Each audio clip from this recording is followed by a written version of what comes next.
തടയാടി എന്നെ അടിച്ചതാ.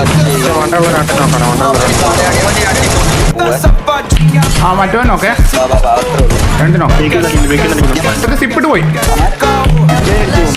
അവൻ തീർന്നു. എടാ ഫുൾ ടീമേ ഒരുത്തനൊക്കെ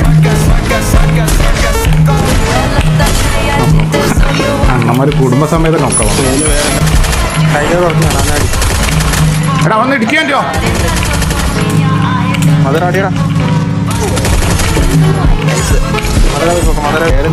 ആ മലയുടെ മണ്ടയ്ക്കോ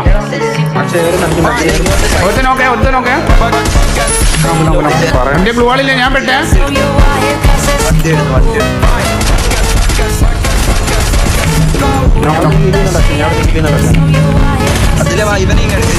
നൂറ്റിയേഴ് അടി ഓക്കെ അത്രേ ഉള്ളൂ. യെസ് ഓ നല്ല മാച്ചായിരുന്നു.